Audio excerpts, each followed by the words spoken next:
¿Qué pasa, José? ¿Qué tal? ¿Qué tal, Pascua? ¿Cómo va la cosa? Bien, bien. Bueno, aquí llevándola. ¿Tú? Guardado. Sí, es Guardado. lo que toca.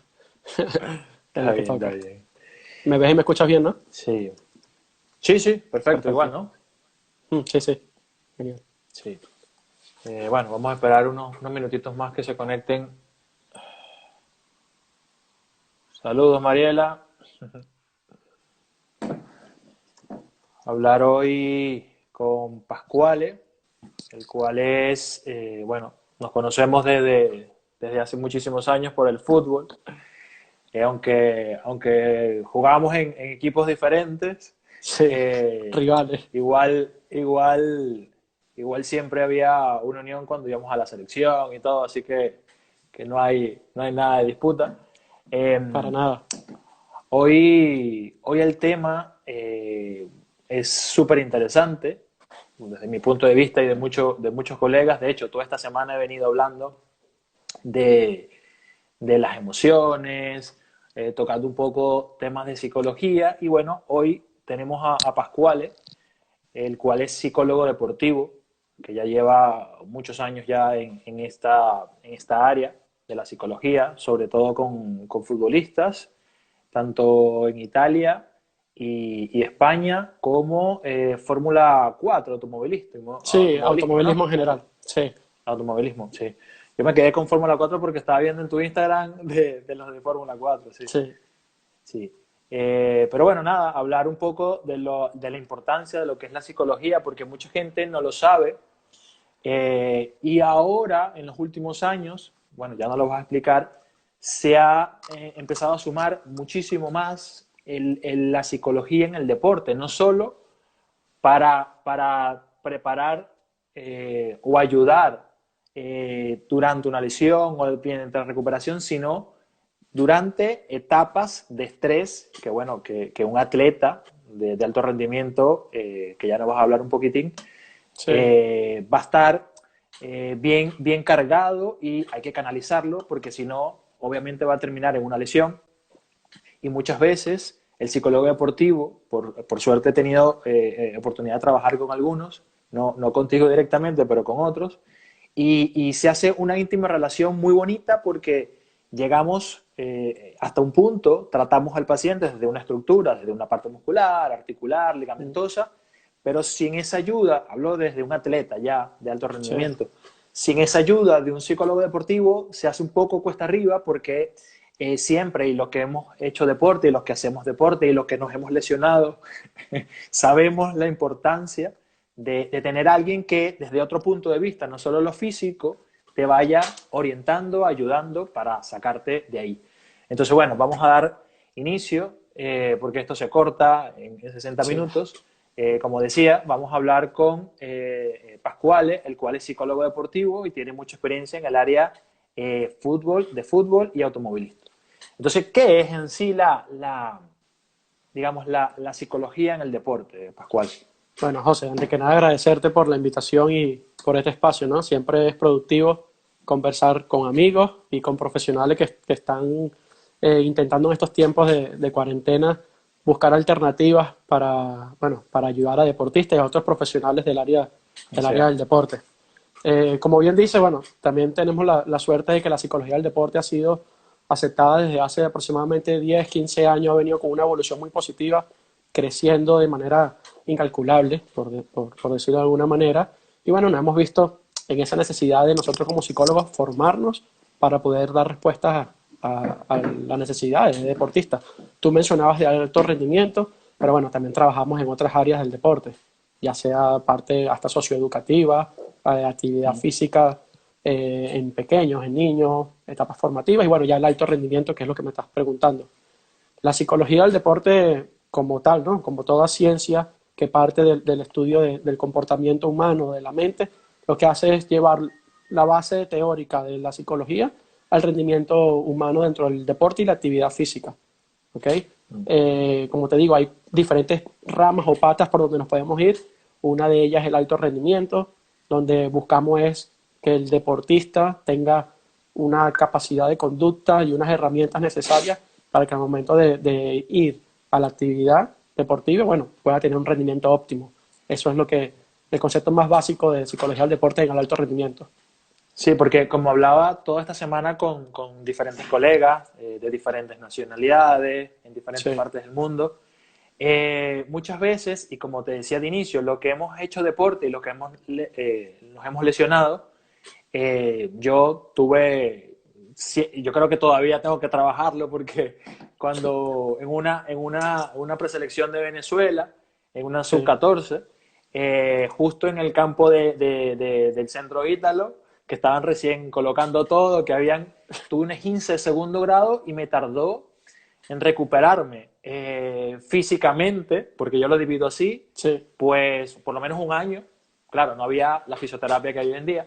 claro. Y todavía al momento de ir a jugar no hay esa seguridad. Entonces, es la importancia que ahora vas a comentar de esa ayuda de generar desde otro punto de vista confianza en el atleta, pero también, como lo decías, en cualquier otra persona, porque no es Sí, solamente, estamos hablando en el área del deporte específicamente, a lo mejor alto sí. rendimiento, pero es en cualquier área, con cualquier persona. Sí, en cualquier área, cualquier persona y alto rendimiento o incluso en lo que no es alto rendimiento también podemos ver alguna lesión. Como tú estás hablando con tu propio ejemplo, te podemos colocar ese caso, si me lo permites. Sí, sí. Hoy en día se siguen viendo casos muy parecidos, ¿no? Una persona con una lesión que a lo mejor en 21 días o un mes, que es lo que digo desde el desconocimiento, pero como Promedio, sí, sí. deportista, si es un promedio de 21 días, un mes, uno se puede recuperar de un esguince, pasa a estar mentalmente apto a lo mejor de 6 meses, un año. Eso es normal verlo, ¿ok? Recuerda que son sensaciones o pensamientos de miedo, pensamientos irracionales que se van metiendo en la cabeza, van entrando y bueno, nos cuesta un poco retomar esa confianza. Pero es allí la importancia de la psicología del deporte. Y no Claro, solamente del psicólogo del deporte, del trabajo interdisciplinar, porque sí. tenemos que ir de la mano con el fisioterapeuta si el deportista está haciendo una rehabilitación o con el médico traumatólogo que lo habrá diagnosticado. Y si es un club deportivo o una institución deportiva que le ofrece todos esos recursos al deportista, la comunicación tiene que ser lo primero que debe existir entre los profesionales que están trabajando con el deportista para adaptar el trabajo de la mejor manera Sí, posible. sí, sí, es que hoy en día se siguen viendo en clubes Sí, grandes, ya es algo normal. Mira, por ahí está Alfonso Flo. Curreri.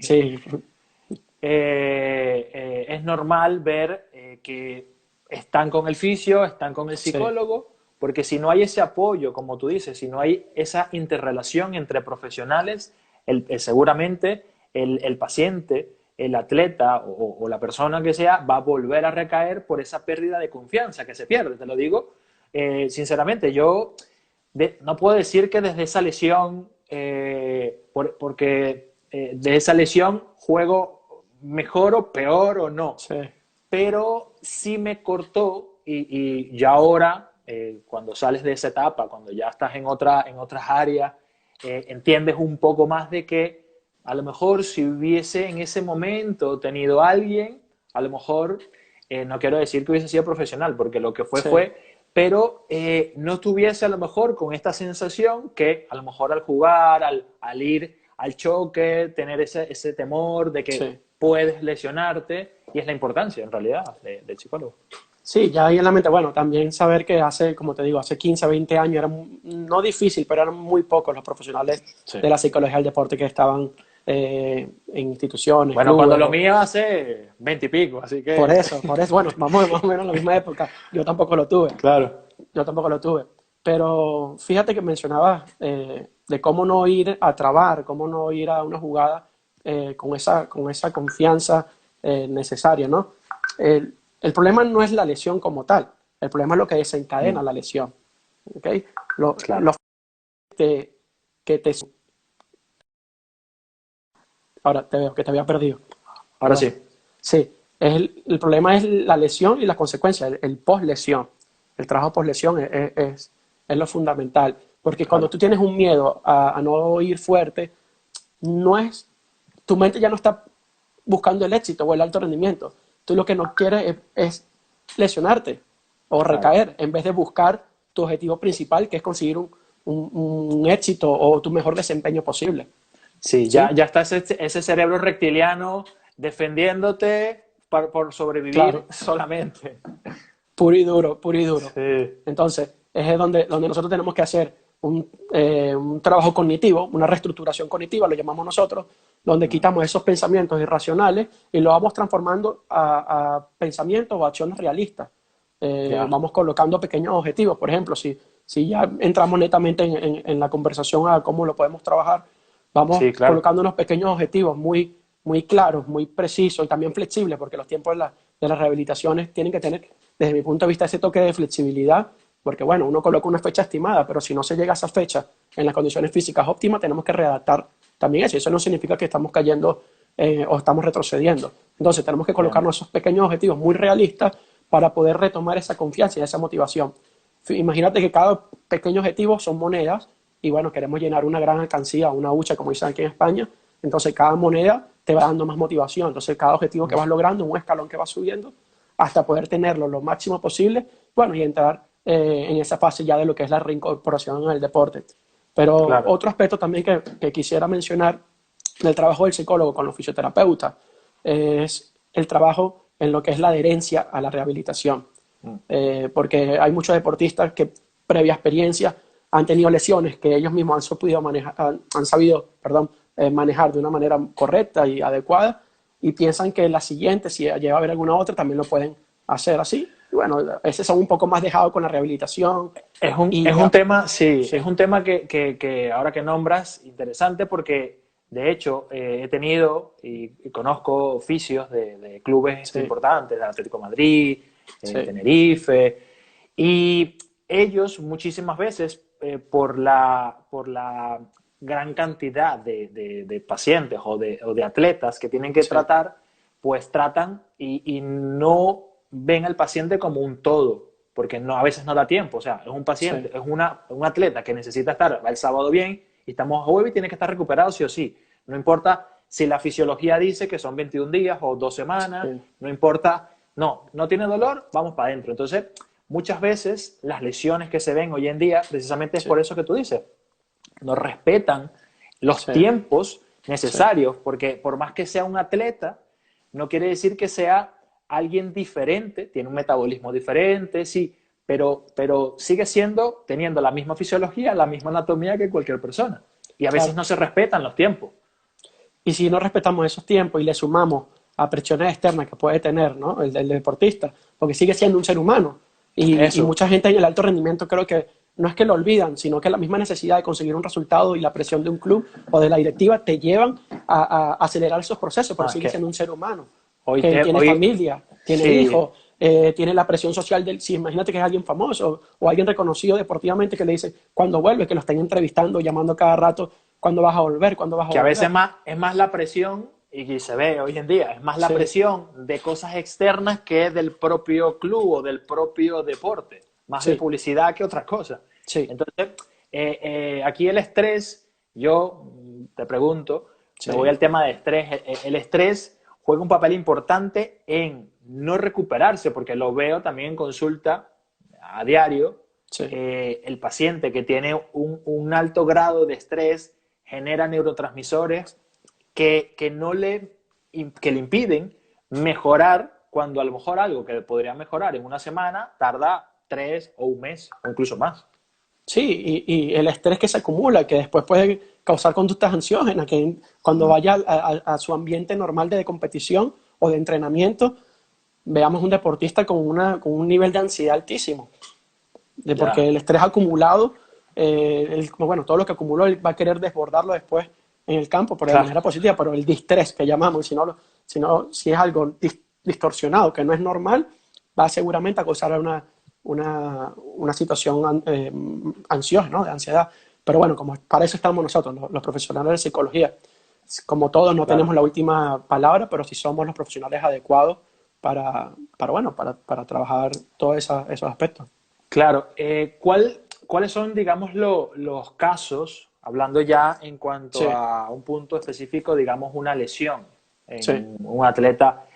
¿Cuáles son los casos más comunes Mm. o que posterior a esa lesión o durante el proceso de recuperación los atletas podrían, bueno, digamos, aparecer alguna característica de que no los deje evolucionar, o incluso puede estar en óptimas condiciones a nivel Sí. físico y cuando inicia el rendimiento le cambió. Bueno, vamos a colocar el ejemplo de un caso que trabajé yo esta temporada, inicio Sí. de temporada, era pretemporada, un deportista profesional, un futbolista, necesitaba pasar una prueba médica para poder firmar su contrato o la extensión del contrato. Y venía de 4 meses de una lesión. Todo lo que había sido el Wow. verano había estado prácticamente sin hacer mucho. Trabajamos un poco en cómo era poder focalizar, o sea, que su pensamiento, aunque estuviese todavía con algunas sensaciones físicas, porque es probable que sensaciones de la recuperación todavía, y tú lo sabrás mucho más que yo, que si tiene una lesión, en este caso era en el isquio, una lesión muscular en el isquio, y él, aunque tenía la alta médica, él manifestaba que, mira, que todavía de vez en cuando me levanto de la cama y siento esa pequeña molestia, ese pichancito, o sea, un pinchacito que pues, me puede molestar y tengo que ir a pasar la prueba médica. Esos son casos muy, muy comunes que existen en los futbolistas, que Ya. asocian una sensación que tuvieron durante una lesión a diferentes situaciones, aunque ya hayan superado la lesión, Sí. asocian esa sensación de dolor, molestia, incomodidad, que te dicen a lo mejor estoy engarrotado o siento que no tengo, que en cualquier momento el aductor se me va a ir porque me siento débil o cualquier otro tipo de palabra, es lo más común que tú puedes ver en un deportista. Pero desde el punto de vista psicológico es poder retomar la rutina, ¿verdad? Una rutina sana, porque si estás lesionado y no estás yendo a tus entrenamientos normal con tu equipo de fútbol, por decirlo, o si eres un atleta individual a tus entrenamientos habituales y no estás yendo a competir, ¿cómo usar ese tiempo libre que le conversaba la semana pasada en otro live de ocio y en este momento de cuarentena también? ¿Cómo usarlo? ¿Cómo usar ese tiempo libre que yo sí tengo ya una rutina preestablecida, ¿no? ¿Cómo buscar esa manera de que mi lesión no sea grave por tener tanto tiempo libre? Claro, y son rutinas, nosotros bueno, podríamos decir que sí tuvimos experiencia, porque yo comencé a jugar al fútbol a los 10 como Sí, hasta los 18. Podría decir que se entrenaba muchísimo, sí, y muchísimas veces cuando por algo en la semana no podía entrenar como yo pensaba que era, las horas que eran, los días que eran, llegaba el sábado, el domingo, el día del partido, y como sabía que yo no había entrenado lo óptimo, y a sí. lo mejor estaba mejor que cualquiera que hubiese entrenado, no me sentía tan cómodo, no me sentía que no tenía esa confianza. Eso puede Mm. pasar a nivel profesional, digamos. Sí, de hecho, tú habrás visto muchos casos de recaer en lesiones por la sobreexigencia propia del deportista. Es normal, también es muy común ver que un deportista se sobreexija día a día si su ciclo o su horario de entrenamiento diario es de 2 horas, luego lo veamos 4 horas, 6 horas y se causa una fatiga no solamente psicológica, también física que hace que recaiga en las lesiones. Pero a ver, más allá de poder conseguir que el deportista, vuelvo a lo de la rutina, que el deportista pueda tener una rutina, imaginemos que ya no está lesionado, que está el día a día, como tú mencionabas, que quiere ir el sábado de la mejor manera al partido de fútbol y no le bastan esas 2 horas, bueno, están otras maneras de poder hacer trabajo complementario, lo que llaman el trabajo invisible. Y también allí la psicología del deporte entra, porque tenemos muchas actividades, muchas tareas o asignaciones que podemos hacer que no ameritan un esfuerzo físico, pero que a la vez sí te estás preparando para la competición. ¿Sí me entiendes? Sí, sí. Mm. Ahora, a mí me pasaba, te estoy hablando de mí porque, bueno, El caso que mejor domina. claro, claro, porque en realidad recuerdo muchas cosas y digo, bueno, será por esto que a lo mejor no se pudo llegar a tal.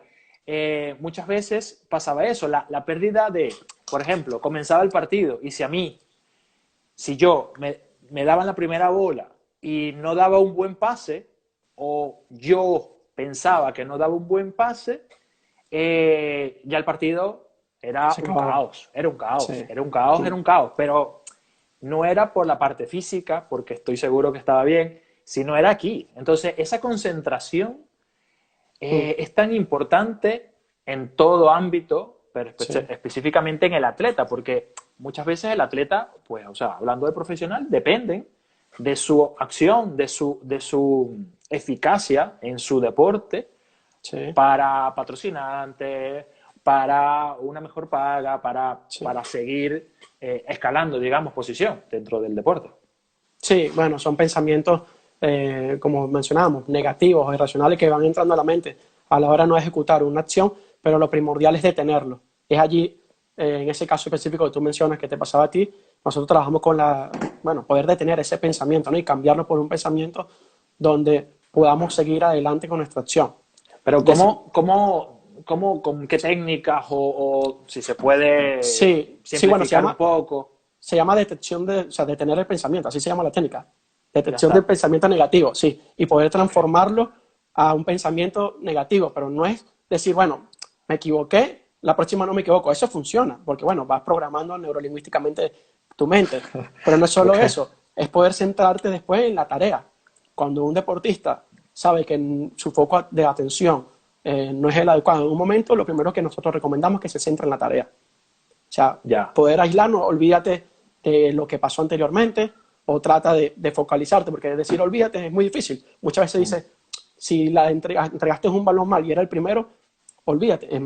Al contrario, nosotros lo que podemos causar es que siga ese pensamiento del error, ¿verdad? Ya. Pero bueno, si nosotros decimos, ok, detén el pensamiento, podemos usar palabras anclas. Yo lo llamo Ujú. palabras anclas. Bueno, ¿qué palabra o qué imagen o qué frase te puede ayudar a ti a bloquear ese pensamiento y poder centrarte en la tarea? Podemos buscar o familia o un hijo o algo que tú recuerdes y que sea en milisegundos, Claro, porque pero eso es lo que te quería preguntar. Si sí, puede ser un cambio así rápido. sí, incluso Porque. puede Ajá. llegar a ser hasta inconsciente, si ya tú lo tienes muy Ah, trabajado y lo tienes súper, eh, eso, trabajado, lo hace inconscientemente y cuando pasa el partido te dice, bueno, me equivoqué en la primera, pero en el resto de la no, no jugada pasa nada. no pasa Claro. nada. Claro, se centra en la tarea, que es centrarse en la tarea. Bueno, si mi tarea en la siguiente jugada, en vez de entregar el balón, era poder cortar el balón, bueno, yo me focalicé en eso y no tenía la mente puesta en el error que di anteriormente. Ya después, cuando me venga el balón de nuevo para dar un pase, ahí sí yo tendré que estar capacitado para poder darle el pase. Pero también tiene muchísima influencia el entorno, Pascual. Sí, Porque yo recuerdo, y bueno, tú bien sabes, tuvimos muchísimos tipos de entrenadores, sí, desde unos que eran amigos y no eran entrenadores, hasta otros que sí eran muy buenos entrenadores, pero no eran amigos. eh, pero no eran amigos, exacto. Entonces, aquí voy a que, dependiendo, ahora que Sí, vienes me recuerdo de lo que estás comentando, dependiendo de lo que te decían ellos en el partido, ¿ok? Y de la confianza a lo mejor que te daban desde el inicio o durante el partido, que sí, no sé, yo que jugaba central, cometía un error, era muy seguro que el contrario metiera un gol.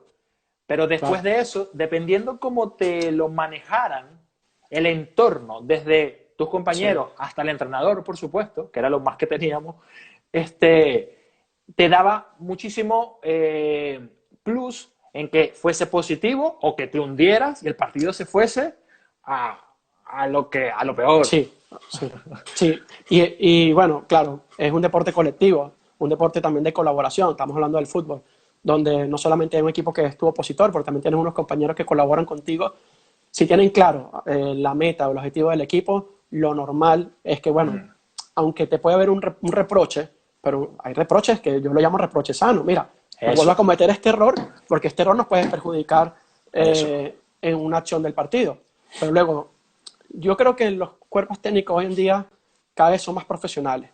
Ha venido ya una camada de entrenadores jóvenes donde la psicología del deporte es una materia fija en los ciclos de formación. Y para poder obtener un carnet de cierto nivel de fútbol tienes que pasar año tras año por un curso de psicología del deporte, ¿no? Claro. Pero más allá de lo que es la psicología del deporte, tienen que ser líderes. Y un líder Mm, fuera de la cancha, el primero que es dentro de un club, es el entrenador, porque es el que dispone de sus piezas como un ajedrez, dónde colocarlas de la mejor manera, y no solamente dónde colocarlas, sino cómo sacarle el mejor provecho. Y si se veía antes, ahora me coloco mi ejemplo, yo era delantero. Y si tú llegabas y te equivocabas, yo era delantero y tenía la oportunidad de hacer el gol, y aún así no lo hacía, es que no solamente era el entrenador, eran No, no. padres, Sí, era el eso. directivo Por del eso club, te hablaba del compañeros. entorno. Sí, sí, Claro. sí. Entonces, claro, porque es un deporte colectivo y al final, pues tú tienes que entender también tu rol. Y los deportistas profesionales lo tienen asumido. Si tu rol, en este caso, vamos a decir ya palabras mayores, si eres un delantero de un nivel como Messi, Cristiano Ronaldo, un jugador que se equivocan, porque si tú puedes ver videos de ellos equivocándose, pero ¿qué pasa? Que no se vienen abajo, o se vienen abajo muy pocas veces. Claro, pero es que yo pienso que hoy en día, bueno, no soy psicólogo, pero bueno, yo leo de Sí, muchas cosas. eh, Hoy en día, el atleta que es top tiene una psicología sí, o tiene psicólogos al lado o tiene coaching o hacen coaching o sí, gente que le está constantemente, digamos, centralizándolo en que no pase eso, en que no decaiga, porque es muy fácil sí, dejar todo y bueno, mira, sí, y más en esos atletas que tienen todo, o sea, porque juegues mal un partido no va a pasar nada, sí. igual te van a seguir pagando, pero también tienen un nivel de responsabilidad, entonces tener o no tener conciencia de que eso es importante, es lo que, aparte de lo físico, te va a Sí. mantener ahí en lo top, porque vemos a Messi y pareciera que, bueno, es uno de los top, por no decir el El primero, mejor. pero el tipo pareciera que no le doliera, que no le importara, y de hecho eso es lo que demuestra, que no le importa si hace el gol, si pierde o si gana. No Sí, bueno, le, pero pareciera que le da ese es igual. su, sí, pero también es su rasgo de personalidad. Tampoco vamos a entrar a estudiar ni a redefinir nada, pero bueno, él tiene un rasgo de personalidad muy tranquilo. Mucha gente lo llama introvertido, pero él por dentro creo que tiene todo muy claro a la hora de ejecutar sus Claro, acciones dentro del campo. pero ahí está lo interesante, que si no lo demuestras, tampoco el contrario o el entorno le da igual. Por eso es que muchas veces de Argentina Sí, le achacan que no valora la camiseta, que tal, pero es que el tipo no es como, por ejemplo, un Puyol. Cuando claro. Puyol era que el tipo mataba por el Barcelona y Sí, corría lo que no tenía que correr y entrenaba lo que no tenía. Pero pero este tipo pareciera que no le importara. Entonces, sí, pero tú dices, volvemos a lo que era, perdón que te interrumpa, volvemos no, a sí, lo que conversábamos hace unos minuticos, que bueno, que cada persona deportista es diferente y los rasgos de personalidad también de cada persona, obviamente, no hay una personalidad idéntica a otra, por muy gemelos que sea de tu hermano. Todos tenemos unas características, aunque podemos parecer en cierto momento, pero bueno, actuamos en una misma situación de diferente manera según qué persona es. Pero en ese caso que estábamos hablando, no hace falta manifestarlo. O sea, no hace falta si te cometiste un error, hacer un gesto, porque ese gesto puede ser desencadenante para perder, por ejemplo, la concentración o para ya. irte del partido, para perder esa chispa que necesitabas para seguir enganchado a la actividad. ¿Sí me entiendes? Sí, sí, sí, total, total. Entonces, ento- Por ahí, por ahí hay una preguntita. Grex, que se conecta todos los días. En los deportes individuales como el tenis, ¿creen ustedes que afecta más los errores a nivel psicológico que en los deportes colectivos? bueno, el tenis, cuando yo hacía mi especialización en psicología del deporte, hubo un módulo netamente para hablar del tenis. O de los deportes individuales, el tenis también puede ser por lo mediático que es, ¿no? Un deporte que es seguido sí, a nivel mundial. Eh, ¿Qué pasa? Que en el tenis eres tú mismo, ¿no? Entonces, cualquier error que tú cometas, no vas a tener al lado un compañero que pueda compensarlo. Ya. Si el ejemplo que tú colocabas, tú te equivocas en una jugada siendo central, te queda el ochón del portero que te salve la jugada a último minuto. Bueno, pero en el tenis hay mucho autodiálogo y al haber tanto autodiálogo te puede ayudar o no, depende cómo estés preparado para solventar los errores. Es muy fácil, ya que menciona el tenis, trabajar muchos aspectos, ¿no? Pero el más importante es cómo usar los tiempos muertos en el tenis, que son muy cortos para poder mantenerte focalizado. Porque los tiempos muertos que pueden ser entre juego y juego, o cuando te vas Ah, a la silla, o sea, como mucho, si te vas a la silla a sentarte, estarás un par de minutos, pero entre juego y juego son 15 segundos, 20 sí. segundos. y cómo poder focalizar tu atención y superar ese error. En ambos deportes pesan los errores, a lo mejor en el tenis, al ser tú contigo mismo y ese autodiálogo que te puede machacar, por decirlo de alguna manera, puede tener un poco más de peso, pero bueno, depende del contexto que lo veamos. Claro, porque Greg juega tenis playa. Okay. Bueno, yo también juego tenis playa, que es un deporte relativamente nuevo, donde, bueno, se juega, es como el vóley, pero con Sí. raquetas, con una pelota como el tenis, pero más blanda. Bueno, hay unas Como una mezcla modificaciones. de voleibol, de Vóley con playa, tenis, tenis una y raqueta pádel. especial, exacto, más o menos. Sí, Pero entonces se juega en pareja casi siempre. sí, Pero la interrelación, ella yo sé por qué lo pregunta, porque la relación o la intimidad que tienes que tener con ese partner, sí, pues tiene que ser muy buena, porque es muy rápido, entonces bueno, te puede costar un partido el estar sí, desenfocado totalmente. sí. Yo sé que, La claro, comunicación. Ya bueno, ya un deporte que es pareja, ya podemos entrar ya cercano a lo que es la teoría de la psicología del deporte del trabajo en equipos, ¿no? Porque ya no eres tú solo, pero la comunicación también es primordial. Y no solo, ahorita que lo hablábamos también, no solamente es esa comunicación que pueda existir, sino que sea asertiva. Por más que tú cometas un error, vamos a colocar de nuevo el ejemplo del tenis. Hoy en día en el tenis, o no sé si en el tenis de playa también se pueda permitir, pero cada vez están aceptando más que el entrenador se acerque y pueda decir 2 o 3 palabras, que antes en tenis estaba penalizado. Sigue estando ya, penalizado en ciertas acciones, pero bueno, ya cada vez vemos un torneo ATP que se baja el entrenador y te dice 2 cosas.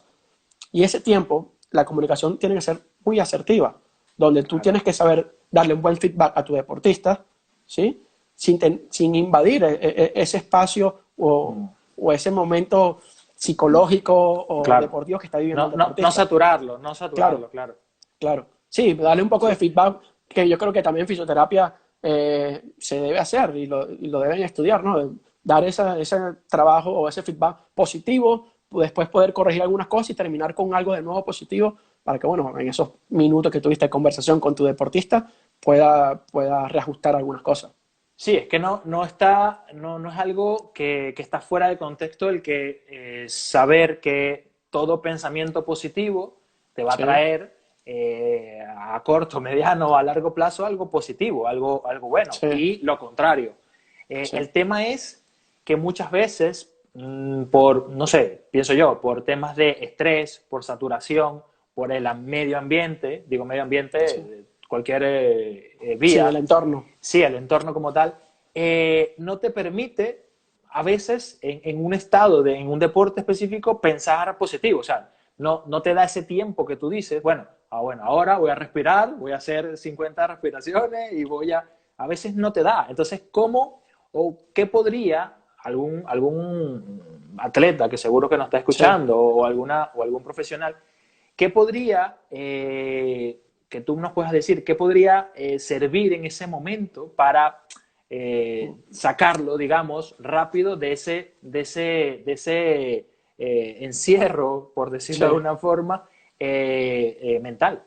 Sí, bueno, el trabajo inmediato o la magia no existe. Por Ok. más que puedas intentarlo, no existe. Primero que todo, tiene que haber un trabajo previo durante la Mm, semana y durante la bien, temporada. bien. Nosotros trabajamos mucho con diferentes técnicas. Una de ellas, la más común, más allá de la respiración, es la técnica de proyectar imágenes. Se llama visualización. En Buenísimo, algunos la he casos, leído sí, muchísimo. sí, Dale. pero es un trabajo que si estás el día de la competición o previo al día de la competición y la vas a querer usar por primera vez, es muy difícil que la puedas poner en práctica efectivamente. Tiene que llevar un trabajo previo, ¿no? Y un O sea, trabajo previo, sí, para entender un poco, o que la gente entienda, sí. el tema de la psicología tiene como, es un entrenamiento en realidad. Tal cual, es que yo lo Entonces, llamo entrenamiento mental. Psicología del vale, deporte es el término académico, por decirlo así, o científico, pero yo lo llamo entrenamiento mental, así como está el entrenamiento físico, el entrenamiento táctico, el entrenamiento técnico. ok. eh, sí, yo lo llamo, o mucha gente lo llamamos entrenamiento mental. O sea, no O es un sea, término mío, claro, vas entrenando, digamos, claro, la mente para sí, que cuando pase algo que pues se tenga que solucionar sea más claro, rápida la respuesta claro.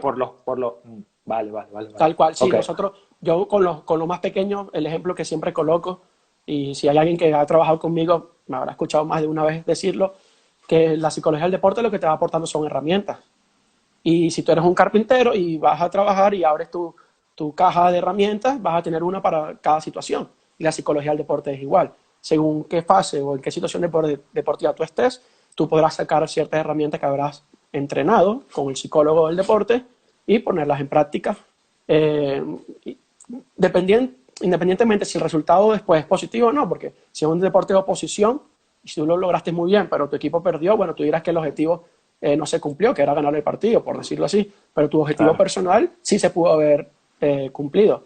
¿Se entiende? Entonces, Mm. bueno, trabajamos con lo que es visualización, poder detener pensamientos, técnica de respiración, establecimiento de objetivos. Son los más comunes, son los que más se hablan. Y luego vamos Claro, más pero hay, profundo. claro, Sí. hay infinito. Muchísimo, muchísimo, sí. El mismo coaching que tú mencionabas. Bueno, aquí yo sí soy tajante y bueno, buenísimo que tú lo hayas mencionado porque vemos una especie de invasión profesional con algunos coaches que, bueno, no son psicólogos. Está bien si ellos quieren trabajar, que no es de mi agrado, pero si un deportista se pone en la mano de ellos es como al fisioterapeuta, no sé si era mi punto de vista, antes tú le llamabas a un fisioterapeuta masajista, no es por menospreciar a un masajista, Sí, pero se podría sentir ofendido porque somos mucho más que eso. Entonces claro, claro. la psicología hoy en día, el coaching es lo que vende, es cierto, Mm. o es una de las cosas que más puede vender, pero no te puedes quedar solamente con eso, Claro. porque Sí, como, porque, claro, porque como hablaba esta semana, la valoración, el saber no solo las herramientas para mejorar, sino cuáles herramientas utilizar de claro, inicio y a claro, continuación. o hacer un Claro, claro. diagnóstico, poder determinar cuál es la estrategia más factible a realizar. ¿Cómo? O sea, eso no se aprende con un curso, Sí, eso tienes que ir, bueno, prepararte y luego ir al trabajo de campo para poder también tú sumar como profesional esas aptitudes. claro. Ahora una cosa, bueno, ya que hablamos del deporte, el psicólogo, digamos, lo óptimo sería que cada atleta, Sí, individual o colectivo, pasara, digamos, entrenas 2 horas al día, 4 horas al día, 1 hora con el psicólogo, sí. o cómo sería, una vez por semana, o cómo sería, Mira, todo digamos, depende. lo normal. Sí, depende. Primero, la fase de la temporada en la que estén.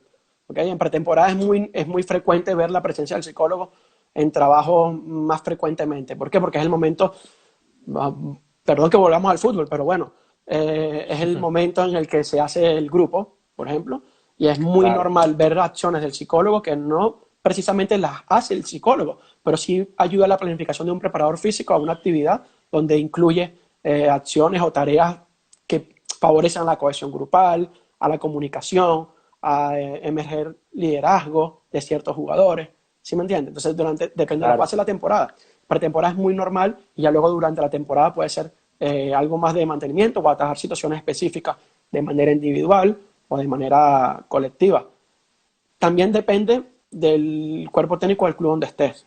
Hay cuerpos técnicos que llevan a su propio psicólogo y solamente trabajan en base a lo que tienen planificado como cuerpo técnico. Luego hay psicólogos que forman parte de un club y el club da las directrices de lo que quisieran que fuese el departamento de psicología. O sea, no te dicen ah, lo que vale, tienes que hacer, pero sí por dónde quieren enfocar su ideología o su filosofía como club. Yo trabajé en Venezuela en un club en Valencia antes de venir a España. Y bueno, y la filosofía era poder formar jugadores, pero formando personas también, ¿no? Que a la hora de estar fuera del ambiente deportivo fuesen ciudadanos. O sea, tú tienes claro, que adaptar tu trabajo. Luego, si eres un deporte individual, no todos los días puedes ir a hacer un trabajo psicológico con el psicólogo. El psicólogo sí puede llegar a hacer un cronograma, así como el preparador físico, un macrociclo, un microciclo, vamos adaptándonos y vamos enviando algunas acciones que él puede hacer durante la semana. ¿Por qué no todos los días? Porque saturaríamos al deportista. Si viene a la presencia, hay jugadores, en el caso que comenté al inicio de la conversación, que era pretemporada y estaba lesionado y necesitaba firmar su contrato. Y cada día y medio, por no decir cada día, teníamos una pequeña conversación, pero porque claro, trabajamos contra reloj. Contra reloj. claro, claro. Luego hay deportistas que con una vez cada 15 días, si ya llevan un trabajo acumulado, es más que suficiente. Se puede hacer una que otra consulta. Tenemos muchas vías de interacción con los deportistas si no estamos presentes en su día a día. Bueno, tenemos las herramientas digitales, Claro. correo, mensajes. Nosotros estamos yéndonos también por esa modernización de nuestra ciencia o de nuestra profesión para poder entrar y evitar ese sesgo que tienen algunos directivos o entrenadores antiguos de lo que es la figura del psicólogo. Pero el atleta, digamos, Sí, sí, digamos, responde o sí quiere, porque antes, incluso, hay casos de pacientes que muchas veces llegan a consulta y, bueno, sí tienen algo mecánico, pero un sí, porcentaje mayor viene ya por otra área, que ya por ciertas sí, preguntas que le haces, sabes que ya no es de tu competencia, ya es hacia otra referencia. sí, Y la gente cuando tú dices, bueno, tienes que ir a lo mejor a un psicólogo deportivo incluso, sí. o te dicen, bueno, pero es que yo vengo para acá porque me duele algo y tal, yo no estoy loco, o sea, en realidad no, porque se pensaba mucho Sí, eso y todavía ciertas, digamos, edades, dependiendo, sí. piensan que el psicólogo solamente es para eso. Sí, y cuando me preguntabas, que conversábamos hace ya más de una hora, que cómo me presentabas, porque yo tengo la mención clínica, pero en Venezuela. En España yo hice mi homologación, pero soy psicólogo con la especialidad en psicología del deporte. Sí hay un concepto que los psicólogos del deporte tratamos de evitar, es el concepto clínico. Primero porque no estamos capacitados, no tenemos esa formación académica, ni profesional, ni ética para poder entrar en la parte clínica. Pero sí existe ese viejo concepto o esa vieja creencia en las personas y en los deportistas de que el psicólogo es porque tengo algún problema. Y es allí el error.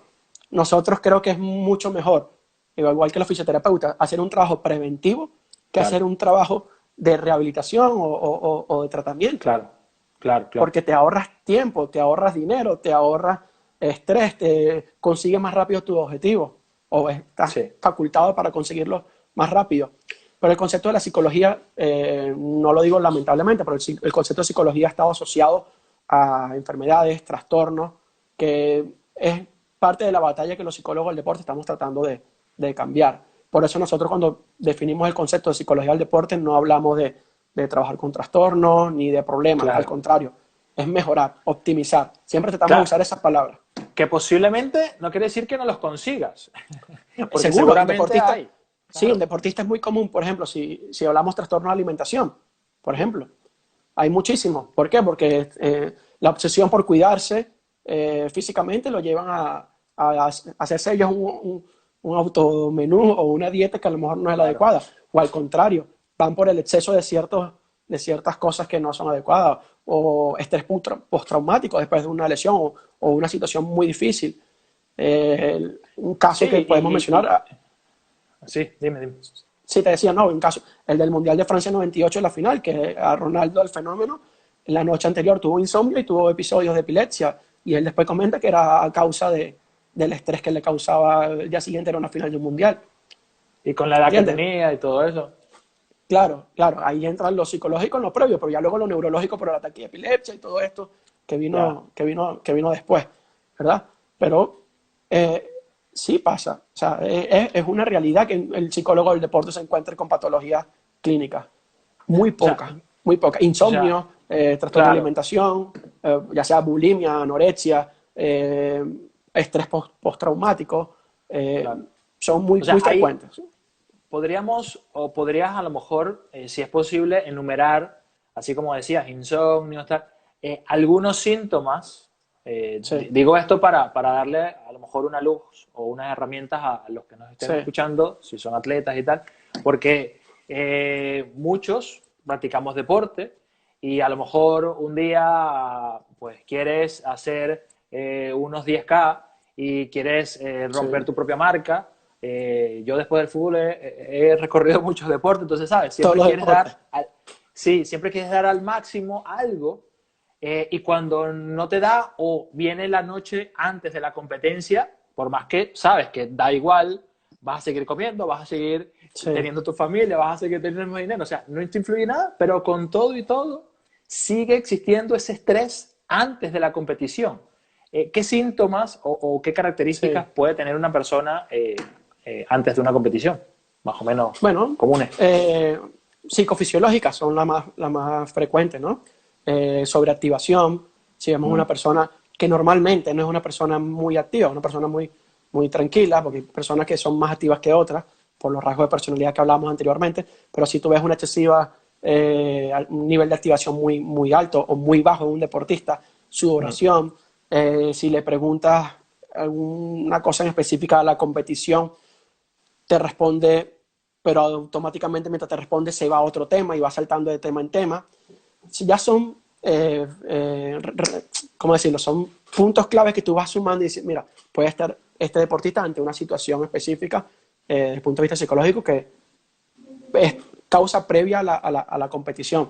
La ansiedad precompetitiva prácticamente es el concepto, ¿no? Donde vemos una activación psicofisiológica diferente a lo que es lo normal. Y ahí entra mucho lo que es la respiración, la visualización, técnicas de relajación. El deportista, lo importante en este caso, José, es que él mismo se conozca.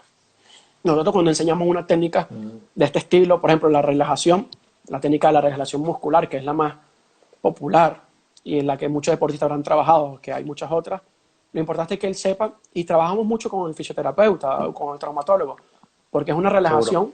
no solamente desde el punto de vista mental, también él va viendo cómo su cuerpo poco a poco se tiene que ir relajando y él sabe en qué nivel de tonicidad muscular es su rendimiento adecuado. Entonces, si él está muy activo, él tiene que buscar la manera de aplacar ese nivel de activación. Y si está por debajo de la curva, él tiene que buscar la manera de activarse. Muchos jugadores que dan saltos, dan brincos, se echan agua en la cara y van buscando esa manera de poder ir a esa curva de rendimiento, pero dentro de la normalidad. Claro, es que es interesante lo que dices. Lo primero que tiene que tener todo el mundo, sobre todo atleta, por las competiciones, es conocerse y saber en qué estado está para poder canalizarlo.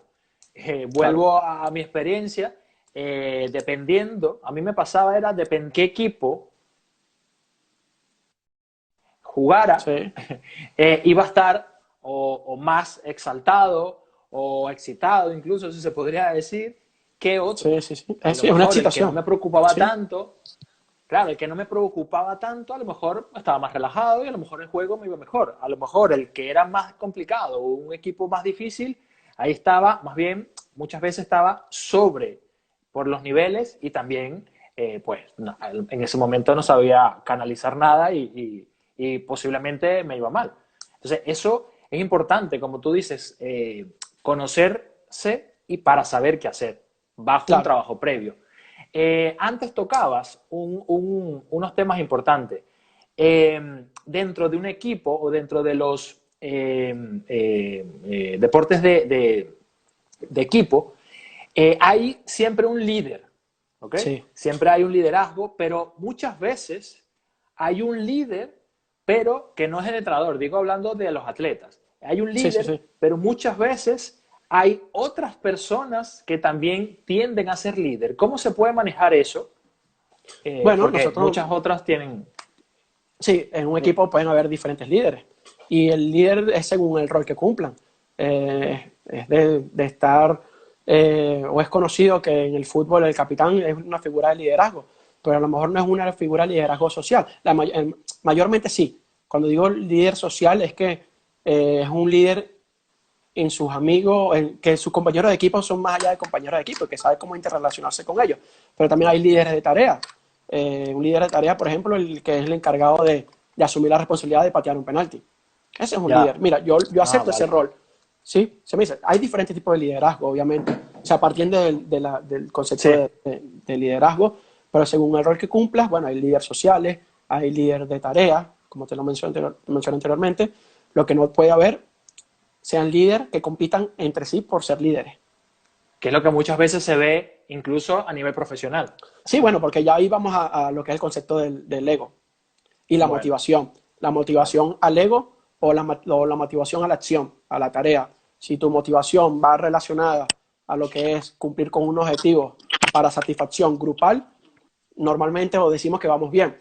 Pero si tu motivación va destinada a realizar una tarea, un deporte colectivo para tu satisfacción solamente propia, mira, es muy difícil poder encajar dentro de un grupo. Y a lo mejor encajarás durante un momento, pero llegará después una situación donde vas a chocar con o el otro líder, o con el entrenador, o con el equipo en general. Claro, claro. Y es lo importante trazarlo desde un inicio, porque te lo preguntaba porque yo siempre, bueno, no sé por qué, a lo mejor por la Sí, posición, ¿no? Siempre me tocaba la tarea de ser capitán sí, de la mayoría de los equipos y me sentía con muchísima responsabilidad y a lo mejor parte de lo que te comentaba antes, el tema de equivocarte es como no dar el ejemplo. O sea, como si tú te equivocas, sí, das el ejemplo a aquel que no era un reclamo que le tenías que hacer, pero era, digamos, como decir, de un padre a hijo. Si tú no te correspondes o no haces lo que tienes que hacer, no puedes corregir. Entonces, claro. es la importancia y por ello te lo preguntaba. Sí, pero también hay Hay que mucho. partir sí, también hay que partir de la idea de que hay que normalizar los errores. No normalizarlo para que sean frecuentes, sino para poder asumirlo y que no es un deporte de 100% de averaje, o sea, de rendimiento. ¿Sí? O sea, hay que saber asumirlo con el deportista primeramente y después en lo colectivo si es un deporte de grupo. ¿Por qué? Porque siempre van a existir. El problema no es si existe el error o no, es cómo lo maneja el post-error y cómo evitar que seas reincidente en ese error. Y ahí es donde nosotros vamos directamente. Bueno, si eres capitán y cometes una acción que no favorece ni a ti ni al equipo, pero es un error que está dentro de lo que se espera del juego, o sea, o dentro de lo esperado del juego, al menos que sea una conducta O sea, inadecuada tuya, que hayas ido a agredir a otro jugador o a increparlo sin la disputa del balón y te hayan expulsado y hayas dejado a tu equipo en desventaja. Pero eso ya es una inmadurez mental, ¿no? Una inmadurez tuya como líder. claro. Sí, resumiendo, en realidad todo atleta tiene que estar bajo, digamos, la tutoría, bajo la guía de un Sí, psicólogo deportivo, viéndolo de toda la explicación que has venido dando. Eh, sí. por ahí no sé si había una pregunta. Muy buena entrevista. No, no, no había. Bueno, Alfonso, tenía que para... salvarlo yo. Sí, sí, por ahí lo leí. Eh, para ir finalizando, antes que nos corte Instagram, Instagram. eh, en realidad, ¿qué recomendarías tú a Mm, la gente que nos está escuchando que bueno, dice, como los ejemplos que te di muy personales, que bueno, sí, antes sí, de, no eres profesional en algún deporte que estés practicando o en una actividad física nueva, pero quieres dar lo máximo ese día del evento, sí, quieres, bueno, como todo, pienso yo, persona que hace un deporte colectivo o individual es ganar.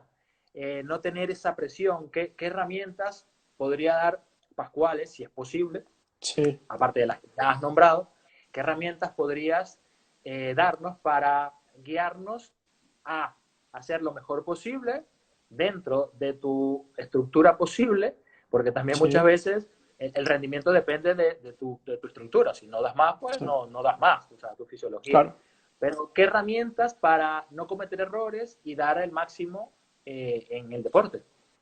Bueno, lo primero que yo recomendaría es, si está en las capacidades o en las posibilidades del deportista, es que se rodee de profesionales del deporte. Es lo primero que yo le recomendaría. Si nunca ha trabajado con un psicólogo del deporte, que se acerque, primero pregunte, porque hay un desconocimiento que nosotros también trabajamos una parte educativa de poder explicar en qué consiste nuestro trabajo, como he hecho en este live contigo, y ver si él encaja o si nosotros encajamos en el trabajo en lo que él desea.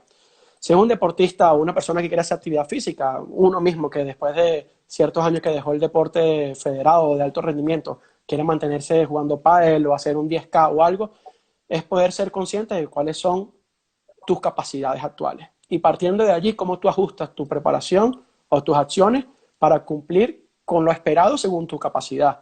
Yo que tengo 10 kilos de sobrepeso no puedo hacerme hoy en día un 10K, pero es que ni loco. O sea, porque las rodillas no las voy a aguantar ni cardiológicamente no sé si aguante.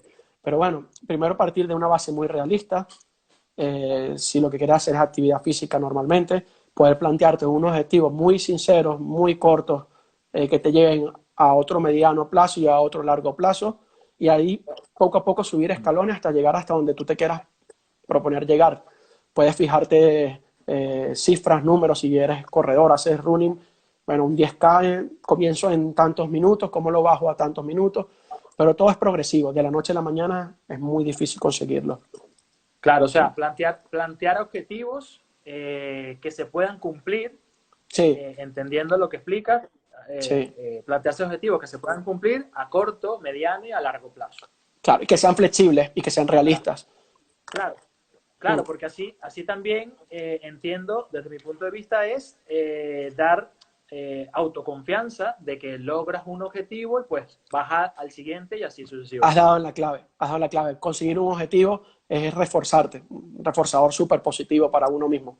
Entonces, la psicología del deporte indica eso, ¿no? Conseguir un objetivo, puedes venir con un nivel de motivación y confianza en ti mismo, autoconfianza, justa para afrontar otro reto. Entonces, te Vale. vas llenando, te vas cargando. La motivación como una gasolina, que cada vez le pones más gasolina a tu tanque y sabes que puedes llegar más lejos. Si tu tanque tiene 1 litro de gasolina, llegarás hasta cierto punto. Si tienes 60 litros, vas a llegar a cierto punto. Por esa motivación o esa gasolina la ganas es pudiendo conseguir, bueno, no es que la ganas, pero es más fácil reforzarla si consigues Ya, objetivos a corto plazo, mediano plazo y a largo plazo. Y ya. cuando digo que tiene que ser flexible, por lo que hablábamos de los tiempos, no todos los tiempos son iguales para un objetivo o para otro. Y realista, porque yo hoy en día, si quiero hacer un 10K en menos de 40 minutos, no lo podré hacer. Entonces Claro, hay que claro. ser realista. Mm, Hay que ser realista en los objetivos. Muy claro. bien. Entonces, para empezar, Bueno, partiendo de allí. Y luego, si me permite la publicidad, es sí, poder acercarnos a la figura del psicólogo del deporte sí, y claro. poder consultar qué aspectos podemos mejorar, no solamente si soy deportista, eh, profesional, amateur o en perfeccionamiento, sino soy una persona que quiere estar saludable, porque la psicología al final es salud, somos parte de las profesiones sanitarias, estamos Sí, que, incluidos. claro, claro, total. Lo que pasa es que, como te decía antes, la gente lo ve como que más hacia la patología, que bueno, Sí, parte de hoy querer invitarte era eso, que la gente conociera, porque sé que hay mucha gente, muchos pacientes y muchos, sí, incluso fisioterapeutas, que pueden estar escuchando y que no, o sea, saben que existe, pero más allá hacia una patología. Y la idea, claro, como tú has venido diciendo, es prevenir para sí. actuar en un momento determinado. Y bueno, ahora que nos dices lo de los objetivos. Sí. Saludos, Y yo Orteguita. también, también Bueno, saludo a Flor desde Argentina, que me está escribiendo, una mega crack psicólogo del deporte de ah, Argentina, de las mejores. Y al resto de personas que han saludos, escrito también, saludos, saludos, la grandes saludo. amigos por allá. Sí. Bueno, Y bueno, José, Pascuales, de verdad, un placer. igualmente. Súper, súper agradecido porque, bueno, estés aquí ahora dando todo Gracias. esto que en realidad, por más que uno esté ligado, no lo tenía tan claro incluso. Sí. De verdad, gracias. Y bueno, espero que a lo mejor en algunas otras semanitas toquemos un tema un poco Genial. más concreto, Sí. ya que se entendió muy bien esta explicación. Bueno, y a todos los que están conectados, gracias por conectarse a diario. La próxima semana vengo con otros temitas también interesantes y bueno, la idea es eso, sumar desde Claro. lejos y poder aportar en este tiempo de confinamiento, de que sea algo productivo. Así que bueno, un Bueno, José, abrazo y que igualmente, te sigan los agradezco éxitos. todo este tiempo. Igualmente. Saludos, Dale. hermano. Chao, Hasta chao.